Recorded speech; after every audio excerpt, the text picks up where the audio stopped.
উচ্চ মাধ্যমিক আৰু উচ্চতৰ মাধ্যমিক পৰীক্ষাত প্ৰথম বিভাগত উত্তীৰ্ণ হোৱা ছাত্ৰ ছাত্ৰীসকলক আমি আনুষ্ঠানিকভাৱে সমাজখনৰ হৈ সম্বৰ্ধনা জনোৱাৰ ব্যৱস্থা কৰি আহিছিলোঁ। 2002 চনত আমাৰ সমষ্টিৰ পৰা উচ্চ মাধ্যমিক আৰু উচ্চতৰ মাধ্যমিক পৰীক্ষাত 288 জন ছাত্ৰ ছাত্ৰীয়ে প্ৰথম ডিভিজন লাভ কৰিছিলে। আজি 2023 চন, 2020 চন আৰু 2021 চনত কোভিড সিক্ত পৰিৱেশৰ বাবে আমি এই অনুষ্ঠান পাতিব পৰা নাছিলোঁ আৰু সেইকেইবাৰ মেট্ৰিক পৰীক্ষাও বা হায়াৰ ছেকেণ্ডাৰী পৰীক্ষাও কাউন্সিলৰ ফালৰ পৰাও অনুষ্ঠিত কৰা হোৱা নাছিল। 2023 চনৰ আজি হোৱা অনুষ্ঠানটি যদি আমি ধৰি লওঁ, তেতিয়াহ'লে এই বছৰ এইটো আমাৰ 20তম অনুষ্ঠান। অৰ্থাৎ যোৱা 20 বছৰ ধৰি আমি নিৰলসভাৱে এই যি প্ৰচেষ্টা চলাই আহিছিলোঁ, সেই প্ৰচেষ্টাই আজি এক নতুন ৰূপ পালে আৰু এই 20টা বছৰ আজি আমি স্পৰ্শ কৰিলোঁ। যোৱা 20 বছৰত আমাৰ জালুকবাৰী সমষ্টিৰ পৰা কেইবা হাজাৰ ল'ৰা ছোৱালীয়েও প্ৰথম ডিভিজন পাবলৈ সক্ষম হৈছিল। যোৱা বছৰ 1973 জন ছাত্ৰ ছাত্ৰীয়ে প্ৰথম division, star marks, letter marks, distinction marks আদিৰে সুখ্যাতিৰে উত্তীৰ্ণ হৈছিল। এই বছৰ 1986 জন 1986 ষ্টুডেণ্টে এই উচ্চ মাধ্যমিক আৰু উচ্চতৰ মাধ্যমিক বিদ্যালয়ত প্ৰথম ডিভিজন পাবলৈ সক্ষম হৈছে। ইয়াৰ ভিতৰত 1156 গৰাকী মেট্ৰিকত আৰু 830 গৰাকী হায়াৰ ছেকেণ্ডাৰীত ফাৰ্ষ্ট ডিভিজন পাবলৈ সক্ষম হৈছে।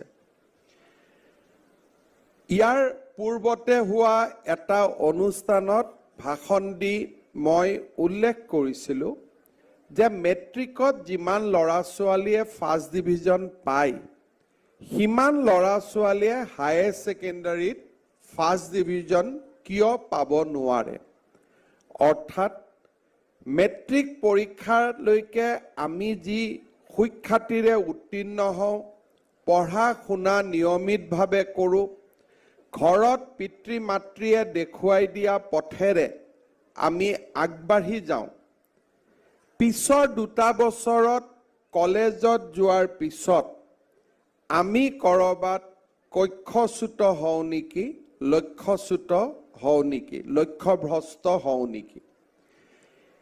লাহে লাহে মই দেখা পাইছোঁ যে যোৱা কেইটামান বছৰত, বিশেষকৈ কোভিডৰ পিছৰ 2022 চন আৰু 2023 চনত মেট্ৰিকত ফাৰ্ষ্ট ডিভিজন পোৱা সংখ্যা আৰু হায়াৰ ছেকেণ্ডাৰীত ফাৰ্ষ্ট ডিভিজন পোৱা সংখ্যা প্ৰায় সমান হ'বৰ বাবে আৰম্ভ কৰিছে।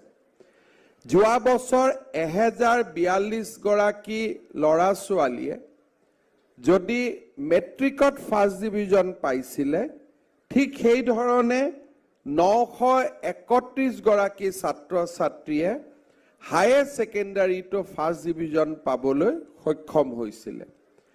আৰু এই বছৰো 1156 গৰাকী ছাত্ৰ ছাত্ৰীয়ে মেট্ৰিকত ফাৰ্ষ্ট ডিভিজন পোৱাৰ লগে লগে 830 গৰাকী ছাত্ৰ ছাত্ৰীয়ে হায়াৰ ছেকেণ্ডাৰীটো ফাৰ্ষ্ট ডিভিজন পাবলৈ সক্ষম হৈছে। যোৱা বছৰৰ তুলনাত এইবাৰ প্ৰথম ডিভিজন হায়াৰ ছেকেণ্ডাৰীত অলপ কম যদিও সমানুপাতিকভাৱে যদি আমি চাবলৈ যাওঁ, যোৱা 2 বছৰৰ পৰীক্ষাৰ ফলাফল আমাৰ বাবে কৰবাত হলেও এটা আনন্দৰ বাতৰি কঢ়িয়াই আনিছে। আজি যিখিনি ল'ৰা ছোৱালী আমাৰ মেট্ৰিকত ভাল ৰিজাল্ট কৰি ইয়াত উপস্থিত হৈছে, তেখেতসকলৰ উদ্দেশ্যে মই দুআষাৰ কথা ক'ব বিচাৰো। ক্লাছ 10 লৈকে আমি অলপ ঘৰৰ শাসন ব্যৱস্থাৰ মাজত থাকো। দেউতা মাই আমাৰ পঢ়া শুনাৰ খবৰ লয়, দেউতা মাই আমি স্কুলত গৈছো নে নাই, স্কুলৰ পৰা আহিছো নে নাই খা খবৰ ল'ব পাৰে, কাৰণ স্কুলখন ঘৰৰ কাষতে। স্কুলৰ শিক্ষকৰ লগত দেউতাক মাকে কথা বতৰা পাতিব পাৰে। কিন্তু মহাবিদ্যালয়ত পঢ়াৰ লগে লগে মহাবিদ্যালয়খন অলপ ঘৰৰ পৰা দূৰত হয়। মহাবিদ্যালয়ৰ অধ্যাপক অধ্যাপিকাসকল গাঁৱত নাথাকে, বহুতে গুৱাহাটীৰ পৰা অহা যোৱা কৰে বা আন কিছু দূৰৰ পৰা অহা যোৱা কৰে। আৰু দেউতাক মাকে মহাবিদ্যালয়ৰ অধ্যাপক অধ্যাপিকাৰ লগত নিজৰ ল'ৰা ছোৱালীৰ বিষয়ে কথা পতাৰ সুযোগ নাপায়। পঢ়া শুনাও অলপ বদলি যায়। আমাৰ দেউতা মাসকলে মেট্ৰিকলৈকে পঢ়াখিনি আমি বুজি পাওঁ। কলেজত যোৱাৰ লগে লগে যদি দেউতাকে আৰ্টছ পঢ়িছিল, সায়েন্সৰ সাবজেক্টবিলাকৰ বিষয়ে আমাৰ আইডিয়াবিলাক কমি যায়। মই আৰ্টছ পঢ়িছিলোঁ, মোৰ ল'ৰাই যদি সায়েন্স পঢ়ে, ফিজিক্স কেমেষ্ট্ৰি মই বুজি নাপাওঁ, গতিকে ল'ৰাজন বা ছোৱালীজনীৰ পঢ়া শুনাৰ অগ্ৰগতিৰ বিষয়ে মই ব্যক্তিগতভাৱে অনুভৱ কৰিব নোৱাৰো। তাৰ ফলত দেউতাক মাক এখোজ পিছুৱাই যায় যে ঠিক আছে, মোৰ ল'ৰা ডাঙৰ হৈছে, ল'ৰা ছোৱালীয়ে ভালকৈ পঢ়িব, মাকে ল'ৰা ছোৱালীৰ খোৱা বোৱাৰ ওপৰত যত্ন লয়। দেউতাকে যাতে ল'ৰা ছোৱালীয়ে পঢ়োতে কষ্ট নাপায় তাৰ বাবে বাকি প্ৰয়োজনীয় ব্যৱস্থাখিনি আমাক নিশ্চিত কৰে। এতিয়া আমি বুজি পাব লাগিব যে আমি নিজৰ ভৰিৰ ওপৰত নিজে থিয় দিব লাগিব। আৰু নিজৰ ভৰিৰ ওপৰত থিয় দিয়াটো যেনেকে আনন্দৰ কথা, তেনেকে ই দায়িত্বৰো কথা। Responsibility comes with accountability. আজি মই মুখ্যমন্ত্ৰী হৈছো, মোৰ বাবে আনন্দৰ কথা যে CM হলো আৰু কি লাগে। কিন্তু যিমানে মই ওপৰলৈকে যাম, সিমানে মোৰ দায়িত্ব বাঢ়ি যায়, জবাবদিহি বাঢ়ি যায়। আৰু দায়িত্ব আৰু জবাবদিহি যেতিয়া মই সদায় তাৰ প্ৰতি মই সচেতন হৈ থাকো, তেতিয়া মই লক্ষ্যভ্ৰষ্ট নহওঁ, কক্ষচ্যুত নহওঁ। আজি বংশৰৰ পৰা মই শুৱালকুছি কলেজত পঢ়িব গৈছো। মই যদি সময়ত গৈ ক্লাছ কৰিছো, প্ৰতিটো ক্লাছ কৰিছো, সুন্দৰভাৱে মই পঢ়া শুনা কৰিছো, মই মোৰ দায়িত্ব পালন কৰাটো বুজাব। কিন্তু মই যদি কলেজত গৈ ক্লাছ নকৰো, আন কামত সময় খৰচ কৰো, আৰু ঘৰত ঘূৰি আহি নিয়মিতভাৱে যদি পঢ়া শুনা নকৰো, দেউতা মাই গম নাপাব। দেউতা মাই সেইদিনাখন গম পাব যেতিয়া হায়াৰ ছেকেণ্ডাৰীৰ ৰিজাল্ট ওলাব। ওচৰ চুবুৰীয়াই সুধিব যে মেট্ৰিকতটো ল'ৰাজনে ফাৰ্ষ্ট ডিভিজন পাইছিল, ছোৱালীয়ে ফাৰ্ষ্ট ডিভিজন পাইছিল, হায়াৰ ছেকেণ্ডাৰীত কি হ'ল? বোলে থাৰ্ড ডিভিজন পালে, সেকেন্ড ডিভিজন পালে। দেউতাক মাকে লাজতে কি ক'ব যে পৰীক্ষাৰ সময় ল'ৰাটোৰ বেমাৰ হৈছিল, ছোৱালীটোৰ বেমাৰ হৈছিল, সেইকাৰণে বেচেৰা বেচেৰীয়ে এইবাৰ ভাল কৰিব নোৱাৰিলে। আকৌ গাঁৱৰ মানুহক ফাঁকিটো কোনে দিব লাগিলে? দেউতাক মাকে দিব লাগিলে। ল'ৰা ছোৱালীজনী ভাল ৰিজাল্ট নকৰিলে, দেউতাক মাকে বুজিয়ে নাপালে যে 2টা বছৰত কি হৈ গ'ল।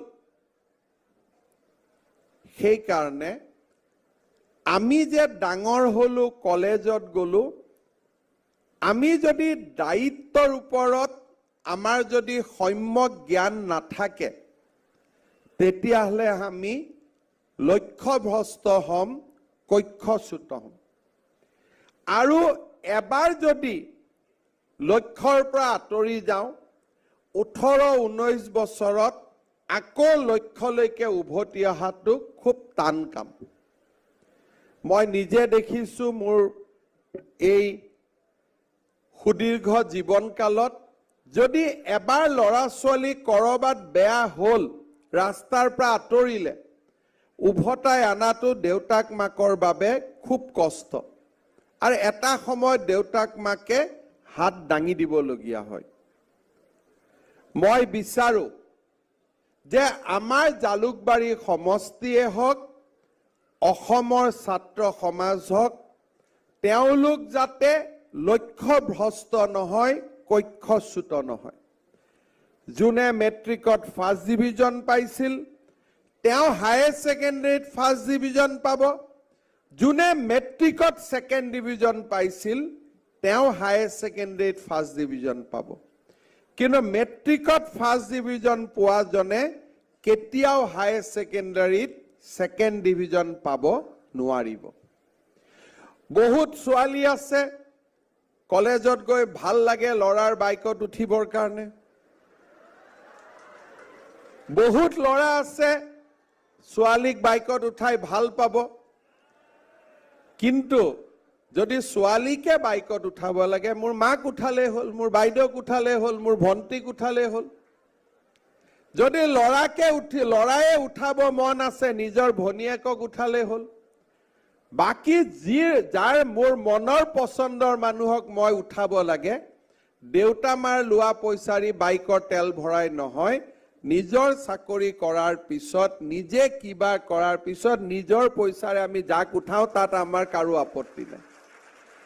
মই ভুল কৈছো নেকি? ল'ৰাবিলাকে ক'ব লাগিব, এই বেটা বেটিয়া ঠিকে কৈছো নে নাই মই? হা? নিজৰ পইচা দি যেতিয়া তেল ভৰাব পাৰিম, তেতিয়া নিজৰ পচন্দ মতে পিছফালে পেছেঞ্জাৰ উঠাম, হ'ব? আৰু যেতিয়ালৈকে দেউতা মাৰ তেলেদি বাইক চলাম, তেতিয়ালৈকে বাইকৰ পিছত এনেকুৱা মানুহক উঠাম, যাক দেউতা মাৰ সন্মুখতো উঠাব পাৰো, আগতো উঠাব পাৰো।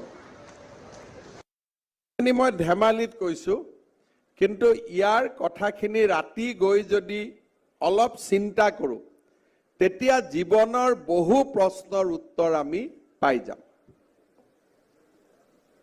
সেইবাবে মই সকলোকে অনুৰোধ কৰিম যে যিসকলে মেট্ৰিক পাছ কৰি এতিয়া হায়াৰ ছেকেণ্ডাৰী পৰীক্ষাৰ ফালে গৈ আছে, তেওঁলোকে যাতে সদায় নিজৰ দায়িত্ব জ্ঞান আৰু দায়িত্ববোধ এই দুইটাক লৈ আগবাঢ়ি যায়। যিসকলে হায়াৰ ছেকেণ্ডাৰী পাছ কৰিলে, আমি সকলোৱে জানো, আমি সকলো ডাক্তৰ হ'ব খোজো, সকলো ইঞ্জিনিয়াৰ হ'ব খোজো, বা আমি সকলোৱে অধ্যাপক অধ্যাপিকা হ'ব খোজো। এয়া আছিল 20 বছৰ আগৰ পৃথিৱী। আজিৰ পৃথিৱীখন পৰিৱৰ্তন হৈছে। আজিৰ পৃথিৱীত বহুত নতুন নতুন বিষয় ওলাইছে, যাৰ ওপৰত আমি যদি জ্ঞান লাভ কৰিব পাৰো, আমি ডাক্তৰ আৰু ইঞ্জিনিয়াৰ হোৱাৰ প্ৰয়োজন নাই। মই আমাৰ কিমান ছাত্ৰ ছাত্ৰী আছে শুনিছে মই নাজানো, আজিকালি আমাৰ পৃথিৱীত জ্ঞানৰ নতুন নতুন সীমা আমাৰ পৃথিৱীখনে স্পৰ্শ কৰিছে। সফটৱেৰ ওপৰত আমি কাম কৰিব পাৰো, আৰ্টিফিচিয়েল ইণ্টেলিজেন্সৰ দৰে নতুন নতুন সাবজেক্টবিলাকৰ ওপৰত আমি শিকিব পাৰো। BSc নাৰ্ছিঙৰ দৰে পঢ়া শুনা কৰি আমি বহু আগুৱাই যাব পাৰোঁ মেডিকেলৰ লগত ৰিলেটেড বহুবিলাক সাবজেক্ট আছে যাক আমি অধ্যয়ন কৰি আমি বহু দূৰ আগুৱাই যাব পাৰোঁ কমাৰ্চৰ লগত যাক আমি ফাইনেন্সিয়েল ইনক্লুশনৰ লগত জড়িত বেংকিঙৰ লগত জড়িত কোম্পানীৰ লগত জড়িত আজিকালি ইমান বিশাল বিশাল জ্ঞান আৰু প্ৰফেশন আছে যে কোনোবাই আমি মেডিকেল ইঞ্জিনিয়াৰিঙত সিট নাপালে হতাশ হোৱাৰ কোনো প্ৰয়োজনে নাই আমাৰ হাতত বহুত নতুন নতুন সাবজেক্ট আছে যাক আমি পঢ়ি শুনি বহু দূৰ আগুৱাই যাব পাৰোঁ কোনোবাই যদি আমি ৰাজনীতি বিজ্ঞানত পঢ়িছো আজি ৰাজনীতি বিজ্ঞান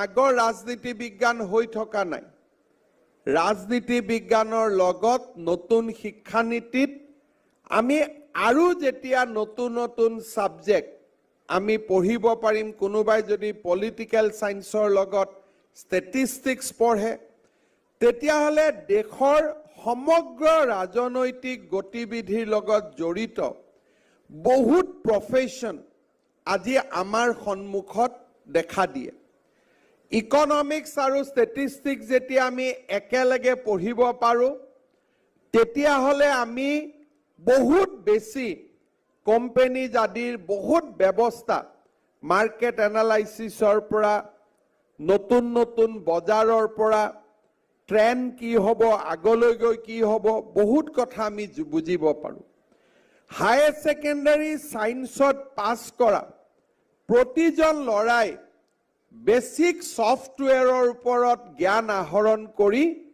তথ্য প্ৰযুক্তিৰ জগতখনৰ প্ৰতি আগুৱাই যাব পাৰে গৌৰাংগ দাস ডাঙৰীয়াই অকনমান হয়তো আজি আমাক আইডিয়া দিছে কিন্তু মই বিশ্বাস কৰোঁ যে উচ্চতৰ মাধ্যমিক পৰীক্ষাত পাস কৰাৰ পিছত মনত ভাবি থোৱা কিবা এটা আমি পাব নোৱাৰিলো বুলিয়ে হতাশ হোৱাৰ আমাৰ প্ৰয়োজন নাই কাৰণ এই বহল পৃথিৱীখনত দ্ৰুত গতিত হোৱা ঔদ্যোগিক বিপ্লৱৰ ফলত আমাৰ সন্মুখত বহুত বিলাক নতুন নতুন প্ৰফেশন আজি আমাৰ সন্মুখত দেখা দিছে যোৱা কেইদিনমানৰ পৰা অসমত সেমি কণ্ডাক্টৰৰ দৰে ইণ্ডাষ্ট্ৰি স্থাপনৰ প্ৰচেষ্টা চলি আছে প্ৰাৰম্ভিকভাৱে মই কথা পাতোতে মোক তেখেতসকলে কৈছিলে যে প্ৰায়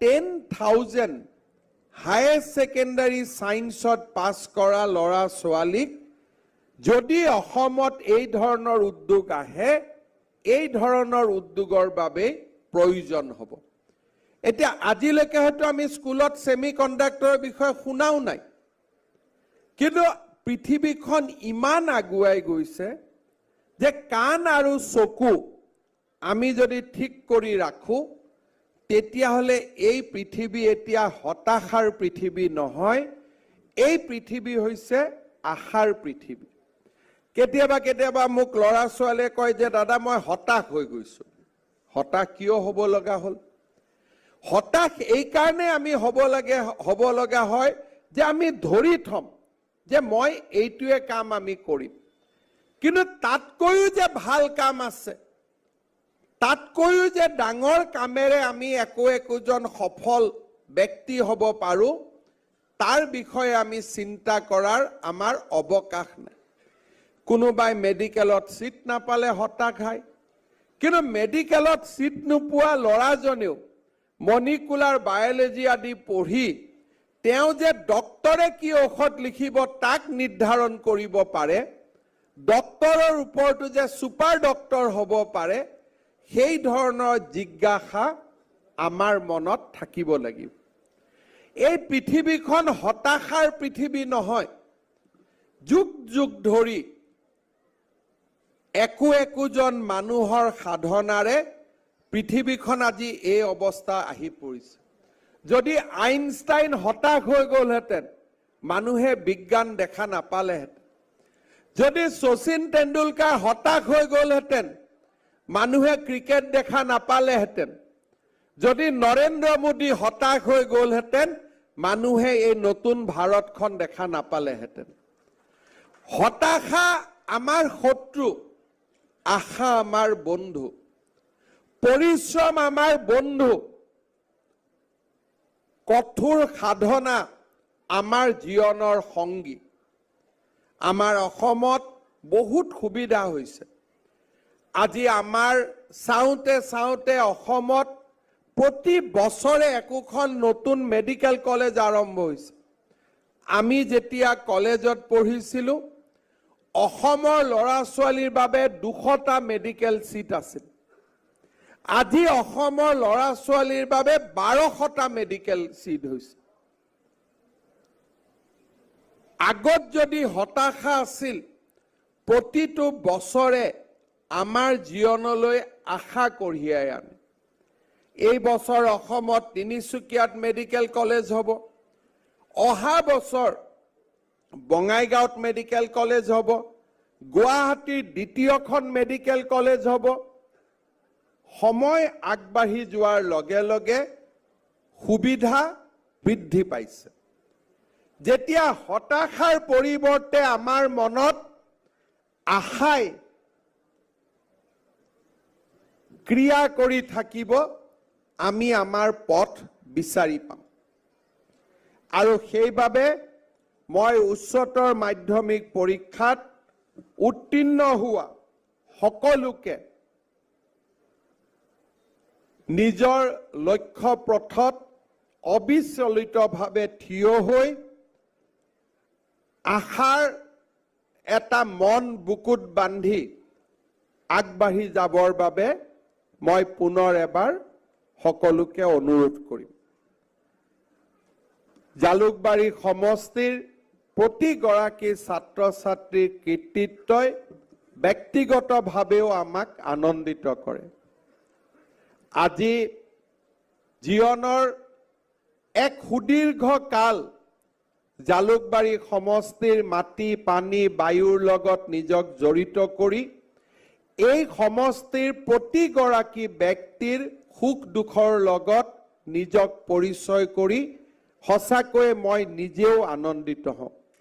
আজি আমাৰ এই ছাত্ৰ ছাত্ৰীসকল কোনোবাজনৰ সন্তান হ'ব, কিন্তু প্ৰত্যেকগৰাকী ছাত্ৰ ছাত্ৰীকে মই নিজেও মোৰ নিজৰ সন্তান বুলি অভিহিত কৰোঁ।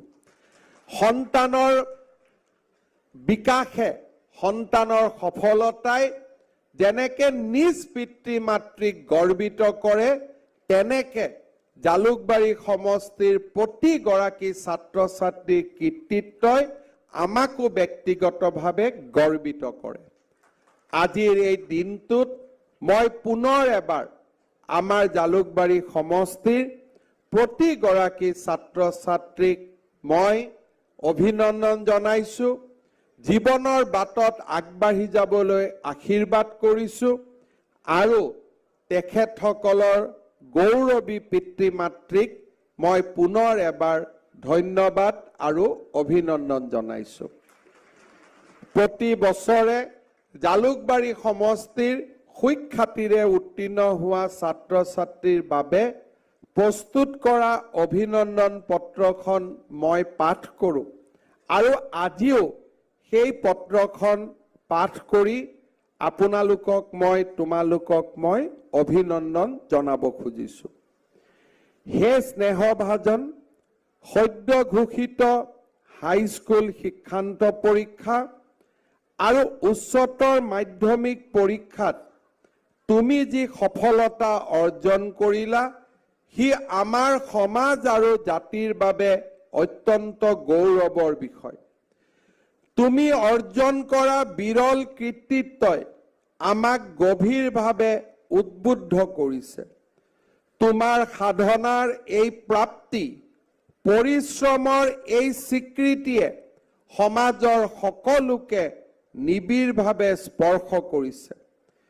তোমাৰ এই কৃতিত্বৰ অংশীদাৰ তোমাৰ শিক্ষাগুৰু, পিতৃ মাতৃ আদি অনেকজন। তোমাৰ মাজেদিয়ে হয়তো তেওঁলোকৰ স্বপ্ন সাৰ্থক হৈছে। ছাত্ৰ ছাত্ৰীৰ কৃতিত্বই আটাইতকৈ সুখী কৰে তেখেতসকলৰ শিক্ষক শিক্ষয়িত্ৰীক। সন্তানৰ কৃতিত্বই সুখী কৰে তেওঁৰ পিতৃ মাতৃক। তোমালৈ জনোৱা আমাৰ শুভেচ্ছাত সেয়ে তোমাৰ শিক্ষাগুৰু আৰু পিতৃ মাতৃও স্বাভাৱিকতে অংশীদাৰ হৈছে। তোমাৰ এই সফলতা তোমাৰ মহান ত্যাগ আৰু সাধনাৰো ফল। সঠিক পথত দিগদৰ্শন কৰি প্ৰচেষ্টাৰ কষটি শিলত ঘঁহি যিদৰে তোমালোকৰ জীৱনবোৰক তেওঁলোকে আগবঢ়াই লৈ গৈছে, সেয়াও এক কৃচ্ছ সাধনাই বুলিব পাৰি। জীৱনৰ বিভিন্ন সময়ত মানুহ বিভিন্ন পৰীক্ষাত অৱতীৰ্ণ হ'বলগীয়া হয়। তোমাৰ জীৱনৰ এই অন্যতম পৰীক্ষাত তুমি যি প্ৰশংসনীয় প্ৰতিভাৰ পৰিচয় দাঙি ধৰিলা, আমি তাত উৎফুল্লিত আৰু আশা কৰিছো এজন প্ৰকৃত পূৰ্ণাংগ মানুহ হোৱাৰ পৰীক্ষাটো ভৱিষ্যতে তুমি সাফল্য অৰ্জন কৰিবা। আমি লক্ষ্য কৰোঁ যে আজি সমস্যা জৰ্জৰ অসমত অনেক ছাত্ৰ ছাত্ৰীয়ে বিপদগামী হৈছে। জীৱনৰ বহুৰঙী পথত প্ৰকৃত দিগদৰ্শকৰ অভাৱতে বহুতো সম্ভাৱনা এইদৰে লক্ষ্যভ্ৰষ্ট হ'ব লগা হয়।